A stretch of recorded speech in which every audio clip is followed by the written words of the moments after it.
అరే మామ, చెప్పరా. అరే ఈ రోజు ఒక టాపిక్ మాట్లాడదాం అనుకుంటున్నాను. నిన్న ప్రీ రిలీజ్ ఈవెంట్ అయింది 8 వసంతాలు సినిమాది. ఆ 8 వసంతాల ప్రీ రిలీజ్ ఈవెంట్ లో ఫణేంద్ర నేర్శెట్టి ఒక స్టేట్మెంట్ ఇచ్చాడు. దాని గురించి ఫర్దర్ గా వెళ్తూ మాట్లాడుకుందాం. బట్ ఫణేంద్ర నేర్శెట్టి ఎవరో చాలా మందికి తెలియదు కాబట్టి, అంటే మోస్ట్ ఆఫ్ ద పీపుల్స్ కి తెలిసి ఉండొచ్చు, కొంతమందికి తెలియదు కాబట్టి ఫస్ట్ ఆయన గురించి మాట్లాడదాం. ఫణేంద్ర నేర్శెట్టి షార్ట్ ఫిల్మ్ బ్యాక్గ్రౌండ్ లోంచి వచ్చాడు. అతను తీసిన షార్ట్ ఫిల్మ్ లో మెయిన్ బాగా ఫేమస్ అయిన షార్ట్ ఫిల్మ్ మధురం. ఆ షార్ట్ ఫిల్మ్ గంట ఉంటది. ఆ గంటలో మొత్తం డైలాగ్స్ ఉంటాయి. దాంతో అతను డైలాగ్ రైటింగ్ పవర్ తెలిసింది. అంటే ఒక మంచి రైటర్ వచ్చాడు, ఇండస్ట్రీకి మంచి రైటర్ దొరికాడని చెప్పి యూట్యూబ్ ద్వారా పరిచయం అయ్యాడని చెప్పి ఆ మంచి ఇంప్రెషన్ అయితే పడింది. నెక్స్ట్ మను అనే ఫీచర్ ఫిల్మ్ తీసాడు. 3 hours ఉంటుంది ఆ ఫీచర్ ఫిల్మ్. ఆ ఫీచర్ ఫిల్మ్ లో 40 minutes డైలాగ్స్ ఉంటాయి. మిగతాదంతా విజువల్ స్టోరీ టెల్లింగ్ ఉంటది. దాని ద్వారా ఏం చెప్పాడంటే ఐఎమ్ గుడ్ డైరెక్టర్ అని చెప్పి. ఫస్ట్ షార్ట్ ఫిల్మ్ తో ఏమో ఐఎమ్ గుడ్ డైలాగ్ రైటర్ అని చూపించాడు. దీంట్లో కూడా డైలాగ్స్ చాలా బాగుంటాయి మనులో. బట్ ఏంటంటే విజువల్ స్టోరీ టెల్లింగ్ ఎక్సలెంట్ గా ఉంటది. అది మన ఆడియన్స్ తప్ప, లేకపోతే తీసిన ఫిలిం మేకర్ తప్ప, లేకపోతే లేకపోతే అది రాంగ్ టైం అన్నది మనం చెప్పలేము. ఎందుకంటే కొన్ని సినిమాలకి ఆన్సర్ దొరకదు ఎప్పటికీ. మామ, నువ్వు చెప్పింది అంతా బాగానే ఉంది. తన గురించి చెప్పావు, తన ఎబిలిటీస్ గురించి చెప్పావు.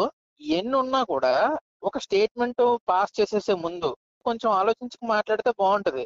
అతనే స్టేజ్ మీద చెప్పాడు, నేను మాట్లాడే ముందు 10 సార్లు వెనక ముందు ఆలోచించుకుని మాట్లాడతాను అని.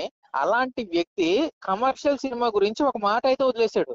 అది నాకు కొంచెం హర్టింగ్ అనిపించింది. దాని గురించి నేను మాట్లాడదాం అనుకుంటున్నాను. నేను కొంచెం ఆలోచించి పెడితే కమర్షియల్ సినిమా తీసేస్తా అని అన్నాడు ఆయన. అంటే కమర్షియల్ సినిమా తీయడం అంత ఈజీయా? మహానుభావులే బొక్కబొర్ల పడలేదా కమర్షియల్ సినిమాలు వేలెట్టి? ఫ్రాంక్ గా చెప్పాలంటే ఇప్పుడు ఏదైనా కొత్తగా ట్రై చేసినప్పుడు ఫ్రీడమ్ ఉంటది. ఎలాగైనా తీసుకెళ్లొచ్చు. ఒకవేళ ఫెయిల్ అయితే అండర్ రేటెడ్ అని కూడా అనిపించుకోవచ్చు. ఇది అతన్ని ఉద్దేశించి చెప్పట్లేదు, చాలా సినిమాలను ఉద్దేశించి నేను చెప్తున్నాను. బట్ కమర్షియల్ సినిమా ఫెయిల్ అయితే మాత్రం ఎవడో పట్టించుకోడు. ముఖ్యంగా ట్రోల్స్ కూడా గట్టిగా వస్తాయి. దాంట్లో ఉన్న రిజర్వేషన్స్, దాంట్లో ఉన్న లిమిటేషన్స్ అసలు చాలా దారుణంగా ఉంటాయి. మనం కమర్షియల్ సినిమా తీసి హిట్ కొట్టాలంటే అంత ఈజీ కాదు. నువ్వు ఒక ఫీల్ గుడ్ సినిమా తీసావు, లేదా నువ్వు ఒక మంచి కంటెంట్ సినిమా తీసావు. దానికి వెళ్ళే రీచ్, దానికి ఉండే ఎక్స్పెక్టేషన్స్, దానికి ఉండే ఫ్యాన్ బేస్ సెపరేట్ ఉంటది. ఆడియన్స్ యాక్సెప్ట్ చేస్తారు. కమింగ్ టు కమర్షియల్ సినిమా, దానికి ఉండే ఫ్యాన్ బేస్, దానికి ఉండే క్రేజ్, ఇండస్ట్రీని రూల్ చేసేదే కమర్షియల్ సినిమారా. ఇది ఓపెన్ ఫ్యాక్ట్.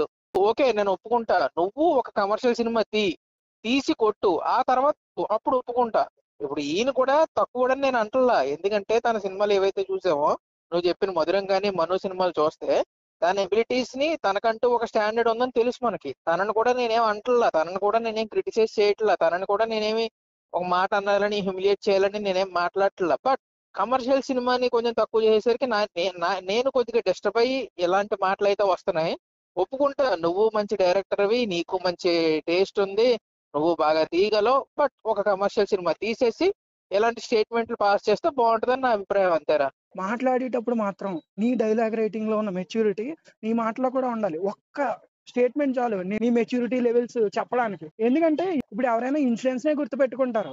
అంతే కదా మామ మరి. ఓకే మామ, 8 వసంతాల సినిమా ఎల్లుండి రాబోతుంది. సినిమా హిట్ కొట్టాలి, అతనికి అబిలిటీ ఏంటో తెలుసు. అతనికి ఒక మంచి సోర్స్ దొరకాలి. నెక్స్ట్ ఒక కమర్షియల్ సినిమా తీయాలి, హిట్ కొట్టాలని కోరుకుంటూ all the best to the team 8 వసంతాలు and all the best Phanendra నేర్శెట్టి.